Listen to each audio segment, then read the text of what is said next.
GoFundMe page, the GoFundMe decided they were going to take all that funding that was donated and disperse it through charities. Did you hear about that? Yeah, yeah, And then there was such an uproar, they decided, okay, we'll just refund it to everyone. But that's what I don't understand is why GoFundMe gets to make decisions on how money. If it's a legitimate cause, how do they get to make money? How do they get to decide they did capture the money? Again, it's a private company, right? And these are private companies that if you're doing something that they don't agree with, they've taken anti-abortion pushes off of this. They've taken all kinds of different treatment plans that people wanted to go and do. But what's to stop them? What's to stop them from eventually saying, this GoFundMe's made way too much money. It's $25 million in. We're just going to obviously something's up here. We're just confiscating that money and we're not giving it back to anybody. But we're keeping $25 million.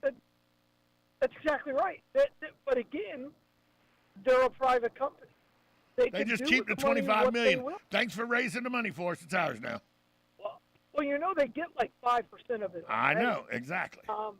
So again, to me, it's really fascinating, and now these convoys are popping up all over the world, and and Trudeau, is making and it's also us, right? I mean, this is also a Biden problem, where he's trying to make it a mandatory thing to come across the border. And I just think it's wrong. I mean, it makes no sense to me. And I'm glad the truckers are standing up. Somebody's got to stand up to these bullies. It just makes no sense to me. And then they take the GoFundMe down. These are people who genuinely gave a donation because they believe in what the truckers are doing. Who are you? Whatever, GoFundMe or whatever the name of the daggum company is. Who are you to decide these people are given to the wrong cause? I know they're privately traded, but it just a private company. It just, again, a reason why when I see GoFundMes pop up, I just delete them immediately. If you have a GoFundMe or something, if you need $20 or something, I'll come give you $20. You know what I mean? I'm not giving it to this. Exactly this right. company's taking 5% first off. Then they decide whether it's a worthy cause or not. No, I just can't see it happening. And what's fascinating, what they started off doing in the media, again, it's so corrupt. They start off saying, well, this is because it's not a peaceful cause, right? And then the trucker convoy representatives are like, we are not violent. If you see somebody, and apparently some anarchists tried to get involved, and the truckers, being the truckers, kicked them out, isolated them, reported them to the police. The police had to come out and say, hey, they're not doing anything wrong. Then Trudeau comes out and says, we should probably get the military involved in this, and the military to get them out of here. And the military for Canada said, we're not getting involved in that. Well, that's a civilian matter. Here's the which crazy I thing. thought was fantastic. Here's the crazy thing. They on Friday they shut it down. Over $10 million has been given in donations, by the way, that were meant to go to the Canadian trucker vaccine protest. So over $10 million. Well, GoFundMe said, nope, it's not the kind of protest we want to be a part of. We're not going to let our money do this and everything. Well, some of the money came from, the United States. A lot of the money come from the United States. And so one of the governors in the United States says, hold on.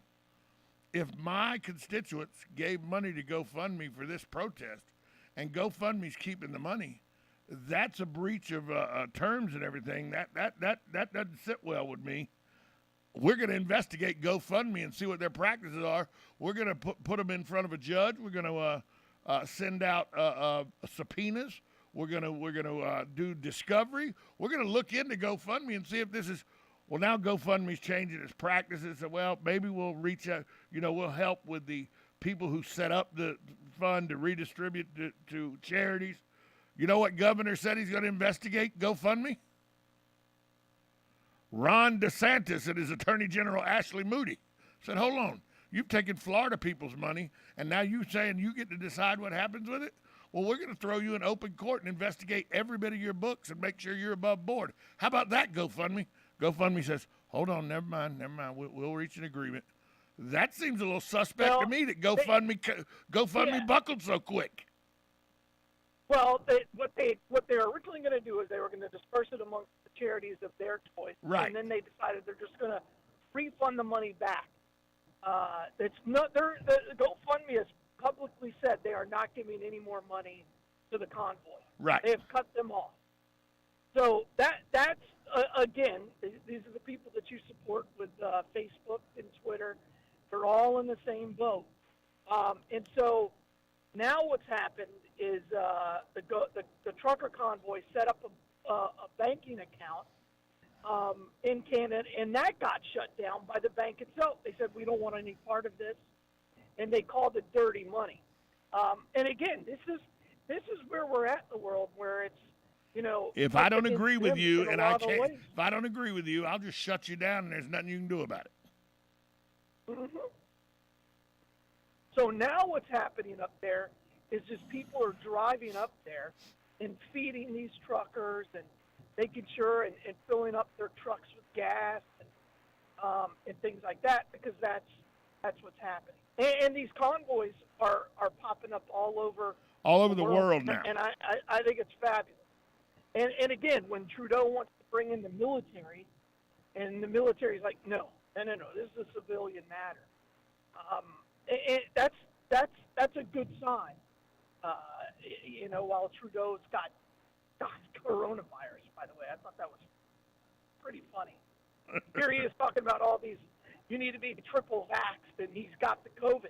Guess what, people? The vaccine doesn't work against Omicron. I said it out loud. Okay. It doesn't. That's fact. It doesn't. That's fact. I don't know what you want. We got it. We after the break, a guy who has a show that you think is a great show is now being called on the carpet because of what this show has shown. I think it's much to do about nothing, but there are mothers groups and people up in arms, and to the point where he's had to talk about it. I'll tell you what I'm talking about after we take this break. You're listening to Ocala Talks on 1370 AM, 96.3 FM. This is a Monday edition. Coming up at 9 o'clock, Chief of Police Mike Balkin.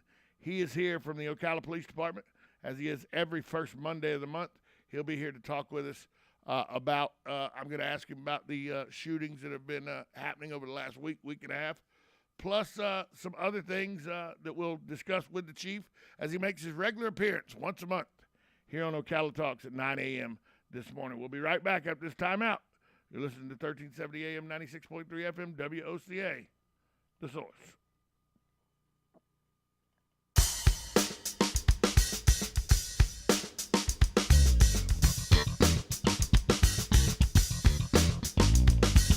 Broadcasting from the Ocala International Airport, this is WOCA AM, W242CA FM, Ocala, 1370 AM, 96.3 FM, The Source.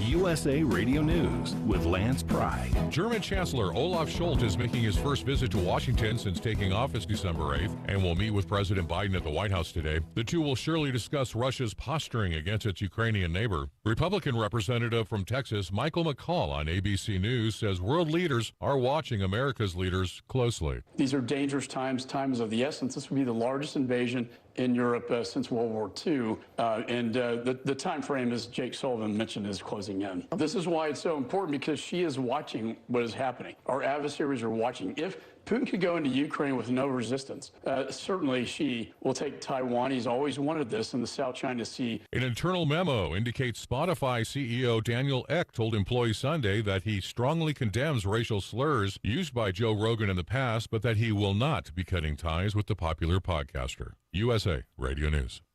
How long does it take to tackle a home project? With Angie, you could cross it off your list before this ad is over. Just tell us what you need, indoor or outdoor, repair or redesign, and we handle the rest, sending a top pro to get it done. You don't have to lift a finger, except to tap the screen or click the mouse. Plus, Angie is free to use. So bring us your next home project, and we'll bring it home. Download the app or go to Angie.com. That's ANGI.com to get started. Progressive is America's #1 motorcycle insurer, so we understand motorcycles. No, really, we have a bike translator. Okay, so this bike feels like he's capable of a little more than just trips to the convenience store. Oh, also, he wants to let you know that you can buy a gallon of ice cream instead of a pint every time. Those are his words. So he said roughly like, blink the last wheel. It doesn't really translate, but the way he said it was super funny. Get 24/7 roadside assistance with Progressive. Progressive Casualty Insurance Company and affiliates. Roadside assistance subject to policy terms and limits and may require comprehensive coverage.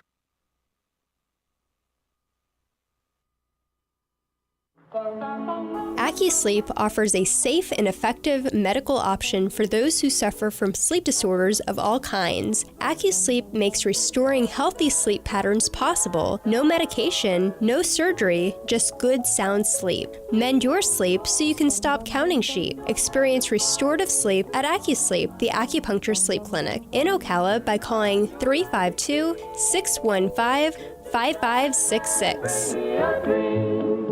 You're getting ready to move and you work hard. That's why you call Two Men in a Truck, 352-289-0666. You need pros. Trained professional moving experts to do the heavy lifting for you. That's why you call Two Men in a Truck, 352-289-0666. They care about your things as much as you do, and they do it fast and right. That's why you call Two Men in a Truck, 352-289-0666. Visit twomeninatruck.com and get moving. Two Men in a Truck.